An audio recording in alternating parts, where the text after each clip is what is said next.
श्री सीतारामचंद्राभ्याम नमः। श्रीमद् वाल्मीकि रामायण प्रथम खंड अयोध्या कांड पंचदश सर्ग। सुमंत्र का राजा की आज्ञा से श्री राम को बुलाने के लिए उनके महल में जाना।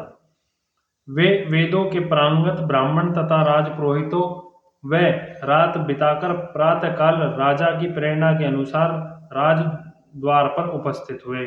मंत्री, सेना के मुख्य मुख्य अधिकारी और बड़े बड़े सेठ साहूकार श्री रामचंद्र के अभिषेक के लिए बड़ी प्रसन्नता के साथ वहां एकत्रित हुए।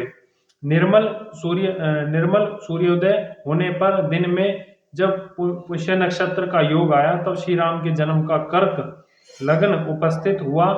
उस समय श्रेष्ठ ब्राह्मणों ने श्री राम के अभिषेक के लिए सारी सामग्री एकत्र करके उसे जांच कर रख दिया।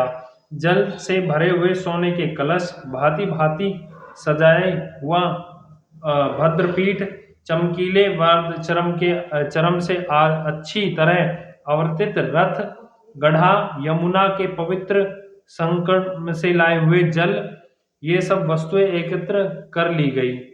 इसके सिवा जो अन्य नदियां, पवित्र जलाशय, कूप और सरोवर है तथा जो पूर्व की ओर बहने वाली गोदावरी और कावेरी आदि नदी है, ऊपर की ओर प्रवाह वाले जो ब्रह्मवर्त आदि सरोवर है तथा दक्षिणी और उत्तर की ओर बहने वाली जो गंडकी एवं सोनभद्र आदि नदियां हैं, जिनमें दूध के समान निर्मल जल भरा रहता है, उन सब से और समस्त समुद्रों से भी लाया हुआ जल वहां संग्रह करके रखा गया था।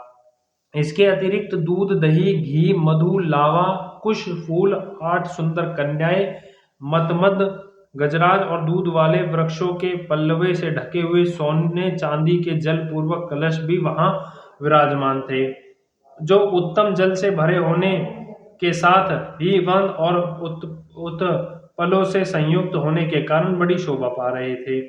श्री राम के लिए चंद्रमा की किरणों के समान विकसित कांतिमान युक्त श्वेत पीत वर्ण का रतन जटिल उत्तम चवर सुसज्जित रूप से रखा हुआ था।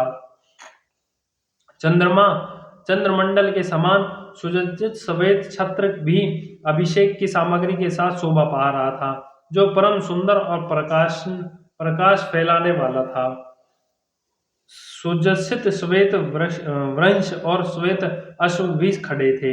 सब प्रकार के बाजे मौजूद थे। स्तुतियां पाठ करने वाली वंदनी तथा अन्य मागध आदि उपस्थित थे। ईश्वर कुश वंशी राजाओं के राज्यों में जैसी अभिषेक सामग्री संग्रह होनी चाहिए, राजकुमारों के अभिषेक की वैसी ही सामग्री साथ लेकर वे सब लोग महाराज दशरथ की आज्ञा के अनुसार वहां उनके दर्शन के लिए एकत्रित हुए।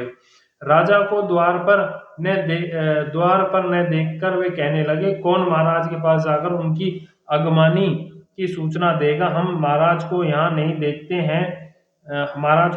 देखते हैं। सूर्योदय हो गया है और बुद्धिमान श्री राम के यौव राज्याभिषेक की सारी सामग्री जुट गई है।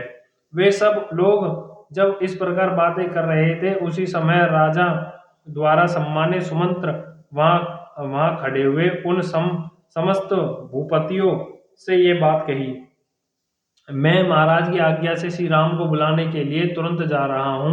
आप सब लोग महाराज के तथा विशेष श्री रामचंद्र जी के पूजनीय है। मैं उन्हीं की ओर से आप समस्त चिरंजीवी पुरुषों के कुशल समाचार पूछ रहा हूँ। आप लोग सुख से हैं ना? ऐसा कहकर और जगे हुए होने पर श्री महाराज के बाहर न आने का कारण बताकर पुरातन वृत्तांतों को जानने वाले सुमंत्र पुनः अंतपुर के द्वार लौट गए। वहां राजभवन सुमंत्र के लिए सदा खोला रहता था। उन्होंने भीतर प्रवेश किया और प्रवेश करके महाराज के वंश की स्तुति की। तदनंतर वे राजा के शयन गृह के पास जाकर खड़े हो गए। उस घर के अन्य निकट पहुंचकर, जहां बीच में केवल चिक का अंतर रह गया था, खड़े हो वे गुणपूर्वक आशीर्वाद सूचक वचनों द्वारा रघुकुल नरेश की स्तुति करने लगे। कुकुस्थ नंदन, चंद्रमा, सूर्य, शिव, कुबेर, वरुण, अग्नि और इंद्र आपको विजय प्रदान करे। भगवती रात्रि विदा हो गई है, आप कल्याण स्वरूप दिन उपस्थित हुआ है। राज सिंह, निद्रा त्याग कर जाग जाइए और अब जो कार्य प्राप्त है उसे कीजिए। ब्राह्मण, सेना के मुख्य अधिकारी और बड़े बड़े सेठ साहूकार आ गए हैं, वे सब लोग आपका दर्शन करना चाहते हैं। रघुनंदन जागिए। मंत्रणा करने में कुशल सूत सुमंत्र जब इस प्रकार स्तुति करने लगे, जब राजा ने जाकर उनसे यह बात कही, सूत, श्री राम को बुला लाओ, यह जो मैंने तुमसे कहा है उसका पालन क्यों नहीं हुआ? ऐसा कौन सा कारण है जिससे मेरी आज्ञा का उल्लंघन किया जा रहा है? मैं सोया नहीं हूँ, तुम श्री राम को शीघ्र यहाँ बुला लाओ। इस प्रकार राजा दशरथ ने जब सूत को फिर उपदेश दिया, तब वे राजा की आज्ञा सुनकर सिर झुकाकर उनका सम्मान करते हुए राजभवन से बाहर निकल गए। वे मन ही मन अपना महान प्रिय हुआ मानने लगे। राजभवन से निकलकर सुमंत्र ध्वजा पताकाओं से शोभित राजमार्ग पर आ गए। वे हर्ष और उल्लास में भरकर सब और दृष्टि डालते हुए शीघ्रता पूर्वक आगे बढ़ने लगे। सूत सुमंत्र वहां मार्ग में जब सब लोगों के मुंह से श्री राम के राज्याभिषेक की आनंदमयी बातें सुनते जा रहे थे। तदनंतर सुमंत्र को श्री राम का सुंदर भवन दिखाई दिया, जो कैलाश पर्वत के समान श्वेत प्रभाव से प्रकाशित हो रहा था। वह इंद्र भवन के समान दीप्तिमान था। उसका फाटक विशाल किवाड़ों से बंद था। उसके भीतर का छोटा सा द्वार भी खुला हुआ था। सैकड़ों वेदिकाओं उस भवन की शोभा बढ़ा रही थी। उसका मुख्य अग्रभाग सेना की देव प्रतिमाओं से अलंकृत था। उसके बाहर फाटक में मणि और मूंगे जड़े हुए थे। वह सारा भवन शरद ऋतु के बादलों की भांति श्वेत कांतिमान युक्त दीप्तिमान और मेरु पर्वत के कंदार के समान शोभायमान था। स्वर्ण निर्मित पुष्पों की माला के बीच बीच में पिरोई हुई बहुमूल्य मणियां वह भवन सजा हुआ था। दीवारों में जड़ी हुई मूर्तिमय से व्याप्त होकर जगमगा रहा था, अथवा वहां मोती और मणियों के भंडार भरे हुए थे। चंदन और अगर की सुगंध उनकी शोभा बढ़ा रही थी। वह भवन माल्याच के समीप पर्वती दुर्दा नामक चंद नगरी के शिखर की भांति सब ओर से मनोहर सुगंधिम बखेर रहा था। कलरव रखते हुए सारस और मयूर आदि पक्षी उसकी शोभा वृद्धि कर रहे थे। सेना सोने अधिक सुंदर ढंग से बनी हुई भेड़ियों की मूर्तियां से वह व्याप्त था। शिल्पनियों ने उनकी दीवारों में बड़ी सुंदर नक्काशी की थी। वह सब अपनी उत्कृष्टता शोभा से समस्त प्राणियों के मन और नेत्रों को आकर्षित कर लेता था। चंद्रमा और सूर्य के समान तेजस्वी कुबेर भवन के समान अक्षय संपत्ति से पूर्ण तथा इंद्र धाम के समान भव्य एवं मनोहरम उस श्री राम भवन में नाना प्रकार के पक्षी चहक रहे थे। सुमंत्र ने देखा श्री राम महल मेरु पर्वत के शिखर की भांति शोभा पा रहा था। हाथ जोड़कर श्री राम की वंदना करने के लिए उपस्थित हुए असंख्य मनुष्य से वह भरा हुआ है। भांति भांति के उपहार लेकर जनपद निवासी मनुष्य उस समय वहां पहुंचे हुए थे। श्री राम के अभिषेक का समाचार सुनकर उनके मुख प्रसन्नता से खिल उठे थे। वे उस उत्सव को देखने के लिए उत्कंठित थे। उन सबकी उपस्थिति भवन की शोभा बढ़ा रही थी। वह विशाल राजभवन महान मेघ खंड के समान ऊंचा और सुंदर शोभा से संपन्न था। उसकी दीवारों में नाना प्रकार के रत्न जड़े गए थे और कुबेर के सेवकों से भरा हुआ था। सारथी सुमंत्र राजभवन की ओर जाने वाले वरुथ लोहे की चादर या सीख चौके बने हुए आवरण से युक्त तथा अच्छे घोड़ों से जूते जुते हुए रथ के द्वारा मनुष्यों की भीड़ से भरे राजमार्ग की शोभा बढ़ाते तथा समस्त नगर निवासियों के मन को आनंद प्रदान करते हुए श्री राम के भवन के पास जा पहुंचे।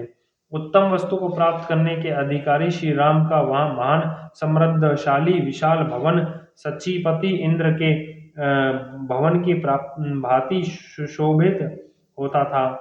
इंद्र इधर उधर फैले हुए मृगों और मयूरों से उसकी शोभा और भी बढ़ गई थी। वहां पहुंचकर सारथी सुमित्र के शरीर में अधिक हर्ष के कारण रोमांच हो आया।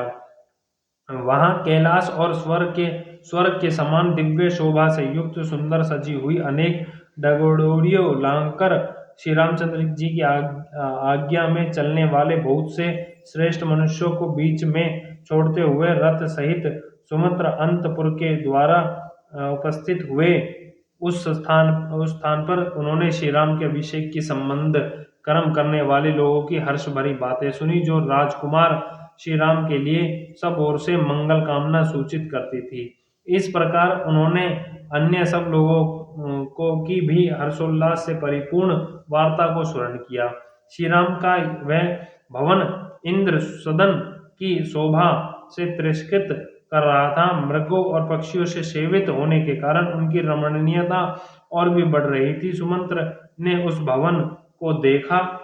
वह अपनी प्रभा से प्रकाशित होने वाले मेरुगिरी के ऊंचे शिखर की भांति सुशोभित हो रहे थे। उस भवन के द्वार पर पहुंचकर सुमंत्र ने देखा श्री राम की वंदना के लिए हाथ जोड़कर उपस्थित हुए जनपथवासी मनुष्य अपनी सावरियों से उतरकर हाथों में भांति भांति के उपहार लिए करोड़ों और अपराधियों की संख्या में खड़े थे, जिससे वहां बड़ी भारी भीड़ लग रही थी। तदनंतर उन्होंने श्री राम की सवारी में आने वाले सुंदर शत्रुघ्न नामक विशालकाय गजराज को देखा, जो महान मेघ से युक्त पर्वत के समान प्रतीत हो रहा था। उसके गंड स्थान से मदक की धारा बह रही थी। वह अंकुशों से काबू में आने वाला था। उसका वेग शत्रुओं के लिए अत्यंत असह्य था। उसका जैसा नाम था वैसा ही गुण भी था। उन्होंने वह राजा के परम प्रिय मुख्य मंत्रियों को भी एक साथ उपस्थित देखा, जो सुंदर वस्त्र भूषणों से विभूषित थे और घोड़े रथ हाथियों के साथ वहां आए थे। सुमंत्र ने उन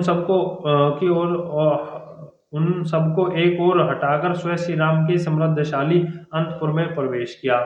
जैसे मगर प्रचुर रत्नों से भरे हुए समुद्र में बेरों के टोक प्रवेश करता है, उसी प्रकार सारथी सुमंत्र ने पर्वत शिखर पर आरूढ़ हुए अविचल मेघ के समान शोभाम्य महान विमान के सुदर्श सुंदर गहनों से संयुक्त तथा प्रचुर रत्न भंडारों से भरपूर उस महल में बिना किसी रोक टोक के प्रवेश किया। इस प्रकार श्रीमद् वाल्मीकि निर्मित हर्ष रामायण आदि काव्य के अयोध्या कांड में 15वां सर्ग पूरा हुआ। बोल श्यापति रामचंद्र की जय।